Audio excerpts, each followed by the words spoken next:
Welcome to the very first interview in a new short series I'll be conducting called Analyst Insider.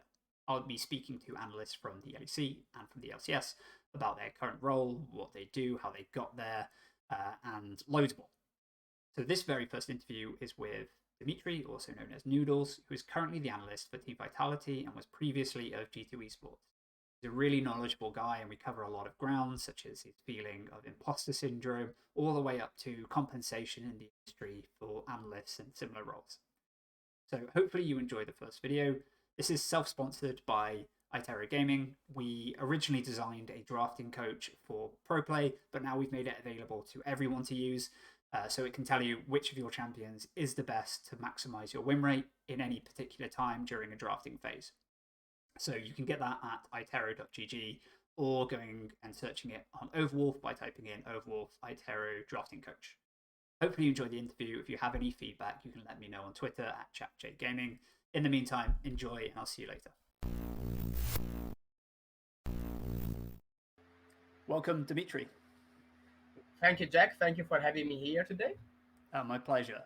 Let's jump straight into it. You've got quite a long career in esports. Can you just walk us through it? Starting maybe pre-esports, what you did, whether it was education or jobs outside esports, and then walk us through kind of your career thus far. Absolutely. Okay. So before esports, I was a statistician, let's say. So I studied a bachelor degree in mathematical statistics and data management in Genoa, here in Italy, where I'm from. And then I moved for 2 masters, first at the University of Warwick, where I did the Master of Science in Statistics. And then I moved to University of Lancaster, where I did a Master of Philosophy in Statistics, which was supposed to be a PhD, but I understood afterwards that that specific research branch and the place where I was and everything wasn't really vibing with me, wasn't really what I wanted to do with myself. So I converted this PhD into a master's degree, which still allowed me to have a glimpse of how research works and gave me also a bit of structure to approach future problems when it came to work. Before jumping into esports, I also did a short period of time as a data scientist at an AI development company. And after that, I had the opportunity to arrive at G2, which was my first ADC team. But to arrive at G2, I also had to work a lot in regional leagues. Not a lot, really, like a year, where I jumped in between Italian league, Spanish league, and Balkan league. And after that, I had the chance, as I said, to join G2 Esports as a data scientist to help Duffman with screen tracking and screen analysis. And that was really my first real experience into esports, because before that it was just 1 year of me kind of doing what I felt like, not really having a structure behind the way I saw data analysis and data science in esports, because I didn't have an expertise in the field. I don't want to say now my expertise is like a coach, because that would be a lie. But I think that the expertise I have now, like the knowledge of the game I have, helps me understanding what I want to do with the stats in the game much better than at the beginning of my career, for sure. And G2 was an incredibly helpful experience for me. Working with an analyst like Duff, as I said, that worked for a long time in LEC, gave me a lot of the structure I was missing. And this year in Vitality, I felt like I could finally find a bit more of who I am as an analyst. I could start developing more towards what I want to become, even though I still feel that for the way I envision my role and myself in the future, there is still a way to go for me in terms of improvement and leveling up what I know how to do already. Awesome, thanks. That's a really good place to start, is around about what you actually get up to on a day-to-day basis, because it seems that every single analyst you speak to has a different version of what they think an analyst should be doing. So it would be interesting to hear what your version is, and more importantly, what you think the actual version should be, because there's a big difference between what you actually end up doing and what you think you should be doing. Okay. Just because teams are still evolving, right? There's still a lot to learn, and we're still trying to create the systems, right? So where do you see yourself now, and where do you see yourself going? Okay. Before starting with that, I just want to make a premise by saying that I think that the analyst role is the one that is at both time one of the most professionalized into the esports industry, but at the same time one of the least professionalized, because I think it's one of the roles where you have people with a very, very high skill set, because at the end of the day, you can measure the quality of someone's career in data analysis by looking at what he did in the past. But it's also true that everyone develops in a different direction. So while you have really professionalized figures, it's very hard to define, in my opinion, a common ground for everyone to start to say this is an analyst that should work in LEC. I can just say that the bare minimum I think an analyst should do is being able to handle basic data in terms of computing and in terms of Excel, let's say. So a little bit of Python, Excel, I think, is necessary nowadays if you want to be an analyst at high levels. I'm not talking about scout analyst. I put them more a bit in the coach box than into the what the analyst box is becoming right now, I would say. And in that regard, I would jump in what I do in my day-to-day basis, which like occurs in different forms. So there is, of course, the more standardized and repeated procedure to do every week, where you do the solo queue scouting, where you do the scrims scouting, the official tournament scouting, and you present data about what they pick, why they pick, and in which phase they pick what. All these data, all these processes are done every week, because of course this is some XP, that some info that is gonna be helpful every time. It's not like you have a game where you don't really care seeing what the guys played. Like, it's always gonna be helpful. So this is something that is gonna stay for the whole split, and every day, of course, that you have to spend your time updating maybe what happened in scrims, or even creating lobby for scrims, or keeping an eye on recording scrims. All these things together are a big part of what happens in a day to day, because at the end of the day, you have to help the team in every way you can. And including this, there is also a part that I call of development, where I develop my own tools, specific tools for a specific problem that the coaching staff or the players might be interested in having a solution. So I would say that it's a 50-50 between day-to-day routines that you always have to do, and finding the right time and the right amount of time to actually develop extra tools without penalizing your day-to-day basis that it still has to be done.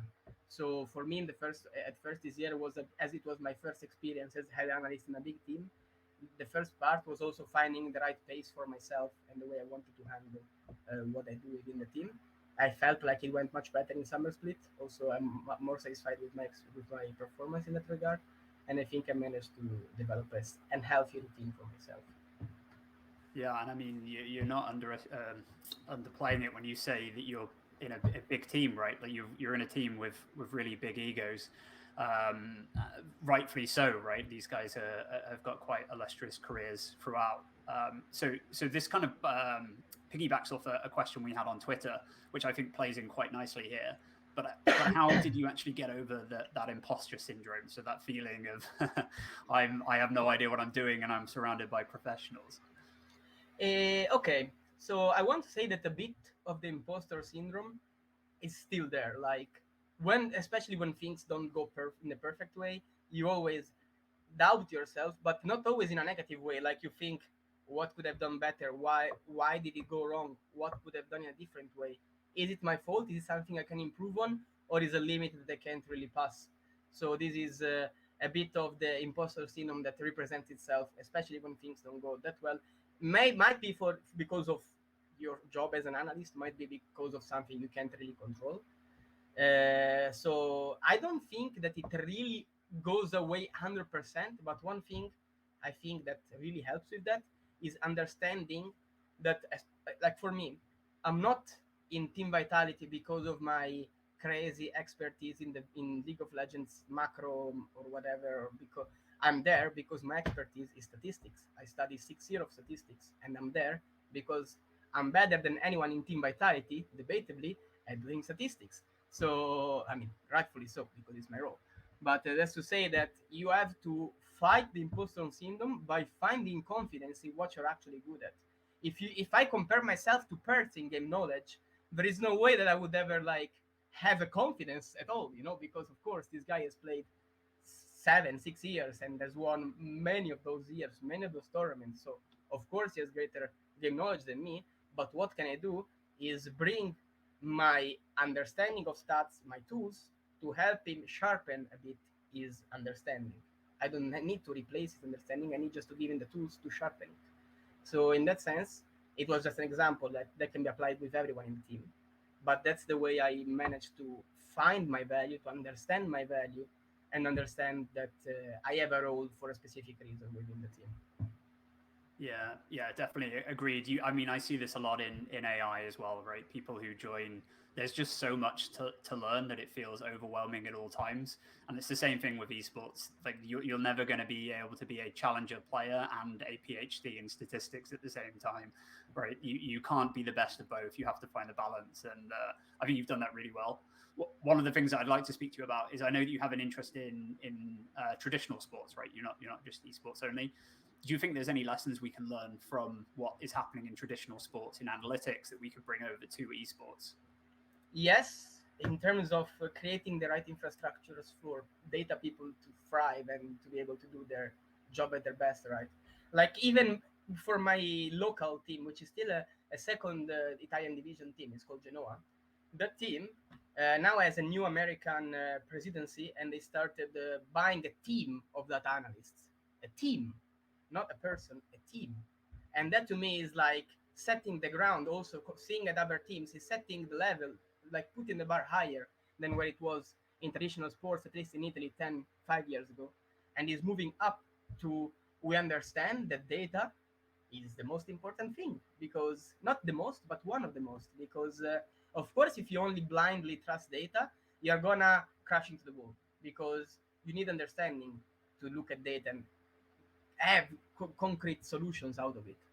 But what I've seen from football is that if them, a market where there are big, like millions of billions of euros and dollars, if they think that data analysis is helpful, and they do it in an environment where the data available is nowhere near comparable to esports, where you have data from every game after 10 minutes like automated in your PC, and you don't have to do anything. They have to to collect the data, to pay platforms that collect them the data.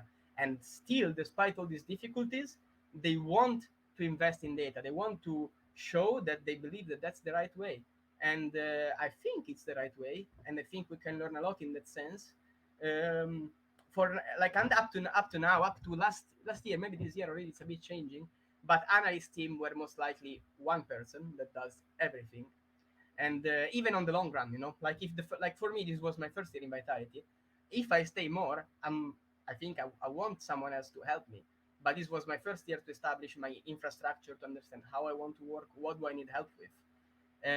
But on the long run, I want definitely to expand this infrastructure, to have everyone working with me, and keeping some, like, get relieving me from some work in order for me to be able to expand my horizons and be able to provide even more to the team. And I think that's what we have to learn from sports.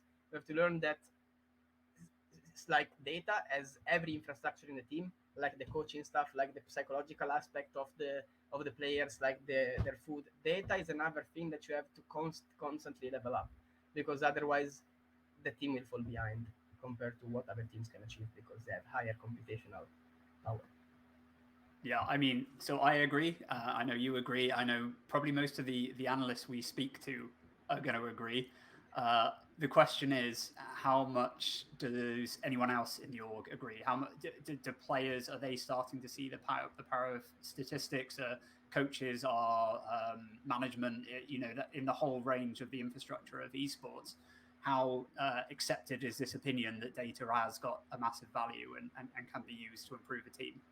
I think it's really person dependent, in the sense that, as we were saying before, the analyst is one of the most professionalized figure in in esports, in my opinion, is because there is a common background that every analyst, like every analyst nowadays in the LEC, I believe 90%, has either a degree in stats or computer science. So we all have a common ground that gives us the same point of view on a matter. Whereas I believe that when it comes to players, coaches, and managers, they come from such a variety of environments and whatever, that some coaches are literally, I don't care about data. You can give me all that you want. I won't even look at it. And there are some other coaches that are more keen towards looking at data and trying to give importance to data, right? but it always has to come with the I don't know to say, like, if you hire a coach that doesn't really care about data, might be a reasonable thing, but then don't hire the analyst that is literally specified into doing data, because otherwise you're mismatching the expectation from part of the staff.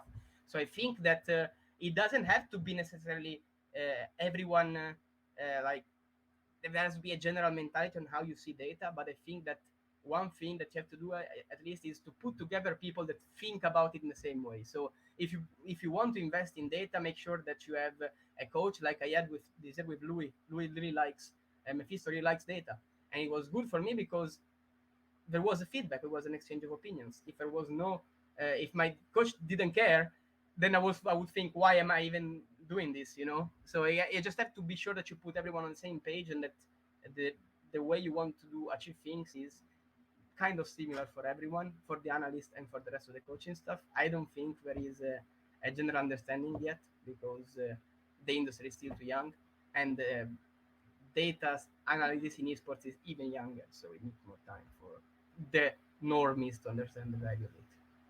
Yeah, exactly. I find it's very similar to how I don't know if you've watched MMA, UFC, but it evolved from the very first fighting was everyone had their own very specific skill set, and it was just one skill set.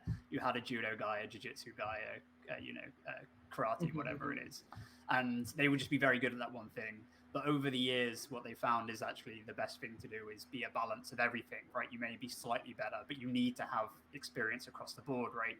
So the same with esports teams. They can't just say, okay, the coach is just very good at understanding the game, he ignores data, or right, the player and he's very one-dimensional. People are going to have to learn to become I agree. way more balanced than they currently are, and that just comes with time and investment. I think money is also the big question.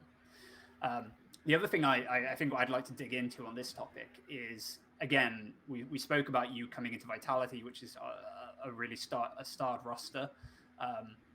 Do you have any tips for people who may have found something, discovered something in the data that they know is valuable? Let's say it's an item or a certain champion, and now it's their job to go and try and convince the coach and the team that they should play it in the next game that's coming up. Do you have any tips for someone who's coming into that situation? What do they do? Okay. So one thing is that I understood is that, at least for my understanding, right? Whenever I try to have a discussion with a player specifically, more than even with a coach, I think coaches usually have an higher. They are not directly involved in maybe in some subjects. Like players sometimes have more personal opinions on stuff, so they can get defensive if you approach them in the wrong way. If you tell them, hey, this item is wrong, you should build this, it's very likely to tell you, if you just tell this, they tell you shut up, because what do you know? You need to bring solid proof of what you're trying to infer, right? Like if you think that an item is better than the other, bring mathematical calculations, bring empirical proofs that on targets with different like you go on sandbox and like like, how do you call it? The practice tool. And you start playing and you see if an item with different values of armor, MR, and HP, if the damage actually stays above the other one in every scenario, or when it doesn't happen. Because saying one item is better than the other also doesn't really make sense. It's all about context. So you have to bring also the context with the information you want to give, so that the information you give makes sense and is not just a statement to. You can also make it as just as a statement to create a discussion, like LS does this a lot, where he doesn't necessarily bring all proofs to what he says, but he just throws a big statement, and the conclusion and the discussions come from there.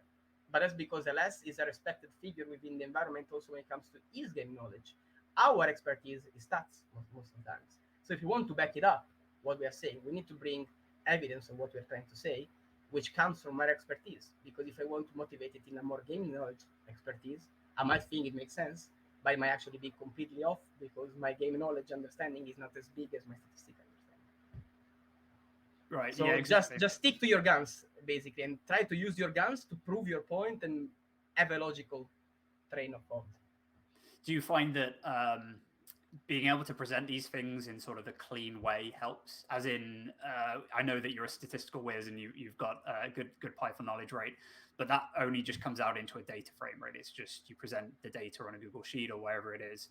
do you find that it helps to take that, maybe move it into a PowerPoint, clean it up, make it all pretty, put the champion icons in, that sort of thing? Or do you just give them the raw data and they should work it out? Like graphical aspect is 90% of how you keep players hooked, I believe. Like, it's bad to say, but if you give them something that is visually unpleasing, they're most likely going to start without even giving it a look. Whereas if something looks pleasing, there is a higher chance they actually pay attention to what you're saying. Another thing they also always try to do is, like, if I'm presenting something about words or about kills, and even if I have an heat pump or something, I always try to link clips to make so that they have a visual, like, they have a clip of League of Legends at some point that keeps their focus up. Because if you only show them tables and numbers and tables and numbers, they're gonna get lost at some point, even if they're interested. It's like if you start talking to me about medicine for 20 minutes, I don't know anything about medicine. I can try to look at a paper, but after 5 minutes, I'm lost. So you need to keep the focus up and show that what you're saying is corroborated by some clips, which for some statistician might sound like confirmation bias. It kind of is, but that's the way you push your narratives to the player. Like you have your statistical analysis that makes sense, of course, but to push it, you also have to kind of use it as escamotages so that it works out. Otherwise, the message doesn't come through sometimes. Yeah, definitely. Another issue that I see quite often with young analysts who are trying to come up and they're showing me their presentation deck is that there's no logical order in which the presentation goes through.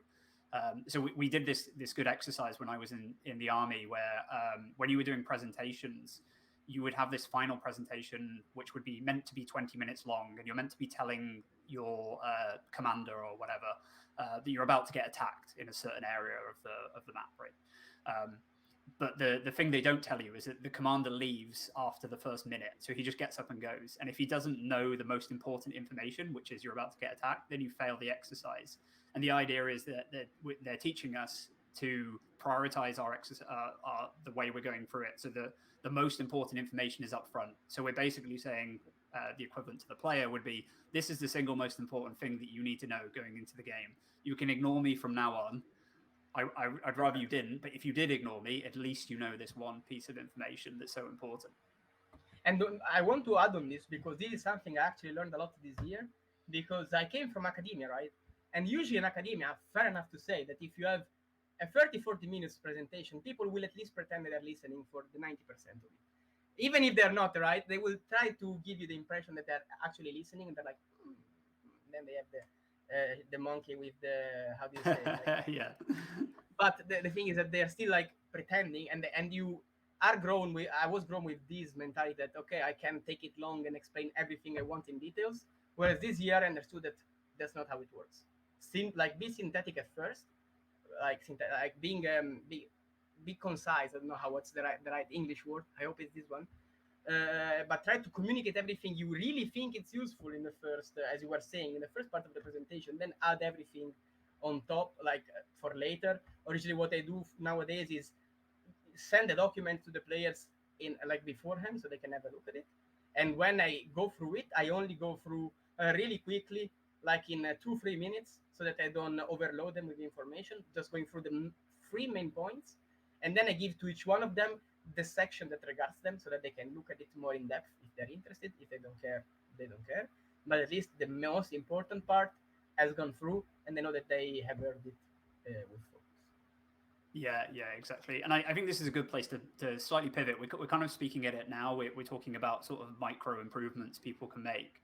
But one thing that keeps coming up in the Twitter and the Discord questions is, how do I become an analyst, right? What is the route? So if you were to start your career again, if you were just about to graduate and you wanted to break into the LEC, where do you start? What sort of things do you start doing?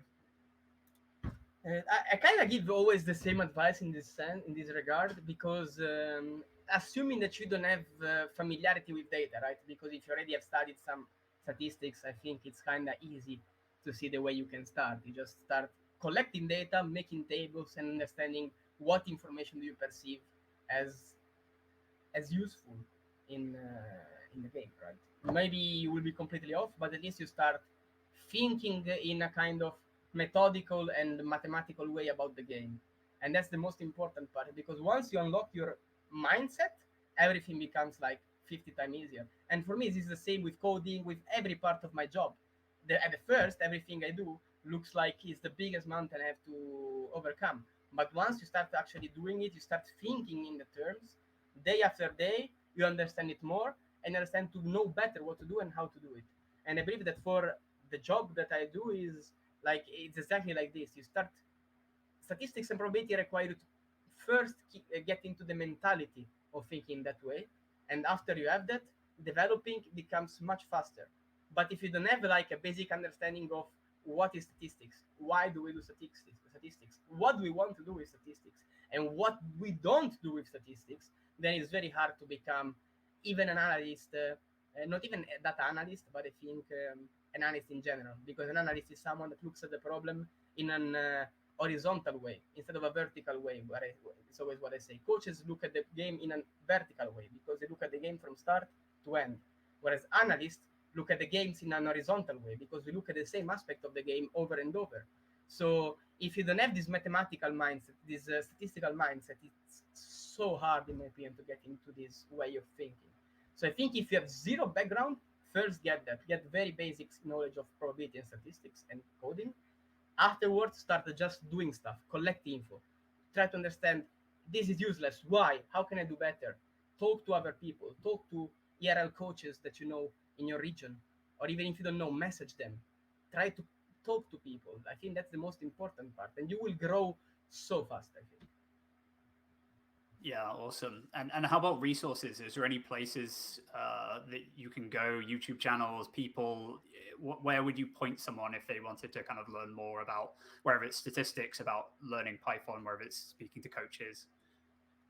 I know I said I won't plug you in this case, but I think your API guide is good. So for coding, that's for coding, that's one. For statistics, I believe that nowadays you literally go online and you look at even Wikipedia has some good basis nowadays. If you go on the English Wikipedia to learn like what's a table, what is a mean, what is a median, what is a mode, I think you can do it without uh, buying a book or something. This is the very start. Then start doing some exercises, even for high school, for first year university.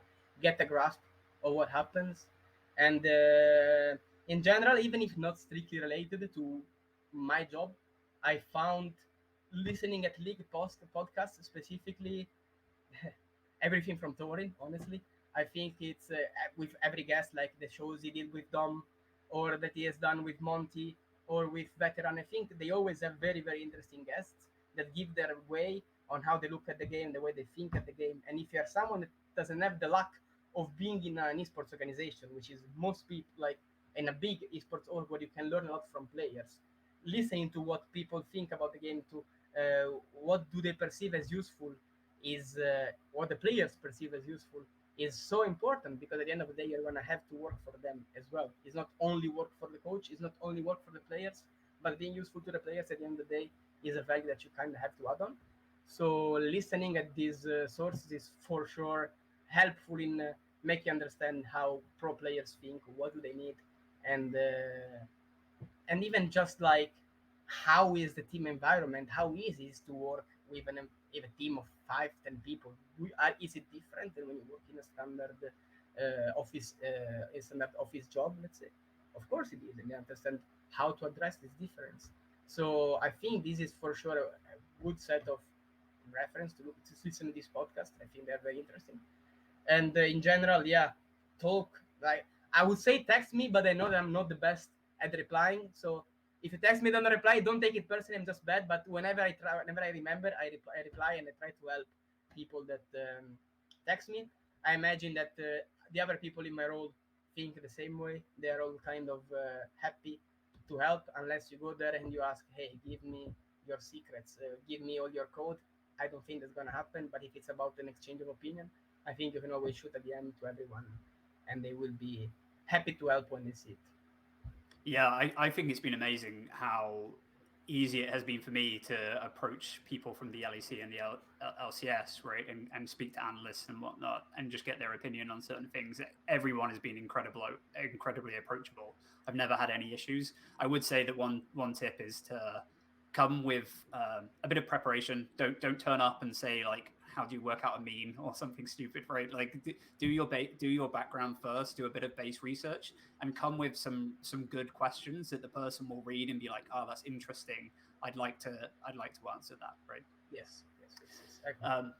So is there any bad advice that you ever hear people say for people trying to break into the industry? And whilst you think, I'll give you an example of one I hear, which is people say that networking is everything. Networking is incredibly important, more important than you would think, but it is definitely not everything. You have to have some sort of value that you're bringing to a person or to a team or whatever, right? You have to turn up with some skills. You can't just network your way into an analyst role, because when you sit down and do your first day's work, you're going to struggle when you realize that you don't know how to use the API or make presentations or whatever. True. I definitely agree with what you said, and I would add on that don't judge your career. I think that's valuable, even if you're a player, a coach, or an analyst, based on what team you are in. Like, there are people that work at the highest level. They don't necessarily have the highest competence compared to people that maybe work a lower level and have high competence. The way you judge yourself is by looking at what you can do, what you can't do, and the way you are working towards improving what you can't do right now. And once the things you do are more than the things you can't do, it means that probably it's time for you to explore a new field of knowledge that you don't know, because you never know everything. So, and for us especially, like, I am a statistician, but I have to learn so much about coding, about engineering, about how to construct your that infrastructure. So you always have space to look at to improve. A quick break to remind you that this video is self-sponsored by iTero Gaming. I would love for you guys to try out our new artificial intelligence drafting coach. You can try it completely free with no download by going to itero.gg, typing in a draft, type in your account information, and get a recommendation based on that information. Now, there's also a link to the iTero Discord on the site, and you'll be able to submit questions for future interviews there. I'd love to get in as many as possible. Enjoy the rest of the interview. Okay, so we asked the iTero Discord for a few questions for you, and I thought this one was quite good, which is, how did you handle going from amateur to pro? So this is kind of your first day in G2. Okay. Oh, hey. I mean, I handled it by. I mean, I was really lucky, to be honest, because working with Duff really made things easy. Duff is really a person that makes you comfortable in the position you're in, and that is super keen to help you, to give you further resources to improve your skill set. So for me, handling it was easy because of the people I've worked with. So that it depends a lot on who you're working with, actually, because for someone it can be traumatic. Like you pass from by trauma, you pass from an environment where everything looks so easy to an environment where you have infinite variables and performance is core to your work. Like, you need your team to perform because your work is indirectly judged also on the base of the performance, despite it being or not being part of your responsibilities, right? So there are so many things that add to put stress on you that if you don't have a good person that can filter it for you, it can become really, really overwhelming. And in that sense, I believe that I was very lucky that Duff was very good at filtering this pressure. So I think that for someone joining the pro scene, make sure that you're joining.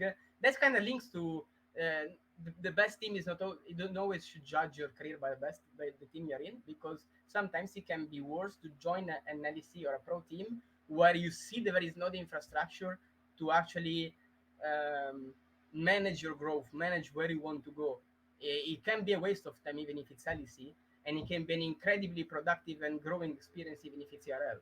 So for sure, if you're going from amateur to pro, make sure that you are going into the right like in the right workplace for you, in the right place where you can thrive. Because otherwise, it can close your doors for later years indirectly, and it can also like kind of mental block you because you think maybe I'm not good for this specific word. Maybe I should do something else. So for sure, make sure that you know what you want from a pro team when you pass from amateur to pro. It's hard the first time because it's always the first. But think about it already. Think of where do you see yourself failing, especially what do you think that can make yourself fail in a year if those conditions are not met by the organization that is hiring you? And when you think of this, put them as your kind of um, as non-negotiables, right? Like, what do you think they need to provide you for you to perform well? And once this is settled in a proper and correct way, I think that the job becomes insanely easier. Yeah, awesome. The next question that I have is it's a bit delicate, but I'm sure we'll be fine with it. Which is, how large is the salary gap with more common sectors, i.e., an analyst in a tech company? And I will say beforehand, I've spent much longer in private sector work than I have in esports. And I know that Dimitri, with his double masters in statistics, his knowledge of Python and his AWS, which is the Amazon Cloud Service knowledge, means that if he went and joined me in financial services or consulting, there would have been I don't call you out, but there would be a salary increase. We'll leave it at that. So Yes. is there anything you want to talk to around the sort of the compensation of analysts and other support staff in Okay. esports? Okay. I start with analysts because um, that's something I have at heart, because I think that a lot of times we don't do enough community in this regard. Like, I think analysts should be more open to talk about their salaries. There is no shame in sharing. I know the teams always, not always, a lot of times prefer you not to talk about your salary to other people, but doesn't mean you don't have to. It's not illegal to talk about your salary. So in general, I think that as us as analysts should talk more about this, so that we can have a better understanding, a better common understanding, a better common objective, right? Because for now it's you fighting your own battle every time without really knowing your market value. Like, not, this year, I singularly went to analysts and kind of asked what was their pay range, because otherwise I would have no idea. I would have just to base myself on either what I would earn in another industry, which is not realistic because, I want, as you said, I'm not earning as much as I would earn in finance or other sectors, and so you can't really base your what you want from there, but you still need it taking consideration, because that's where you should be want to get in the future. So I'm not saying that right now you should aim at your market value in another sector, but if esports wants to stay competitive also in the data analysis sector, you need to start paying people close to the same that we get paid in other places, because at some point the passion goes away if you don't give the person the resources that he deserves and you put the hours of study and years of work into. So the salary gap, I would say, percentage wise, is probably, I think that in esports, if you're lucky as an analyst, you earn 30, 40% less than in finance, economics, and these sectors, if you're lucky. And by this, if you're lucky, I mean that if you are in the 4 or 5 teams that actually give 6 teams, maybe with heretics and K-pop coming, so 7, that give full-time analyst position to one person in the whole of Europe. So there are 7 full-time positions for analysts in the whole Europe. And for now, it's kind of fine because a lot of young analysts are still maybe studying, still doing their experience. But when we come to a couple of years where there are going to be 30 people that are actually have an expertise, it's going to be a bloodbath in terms of amount of jobs that can be found, in terms of pay. So for sure, we need, like, the esports industry has to think about that as well if they want to keep developing in this sense as well.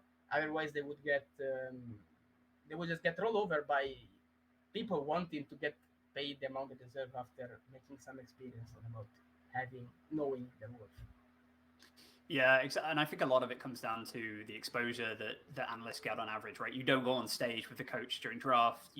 I don't think I've ever seen an analyst give an interview.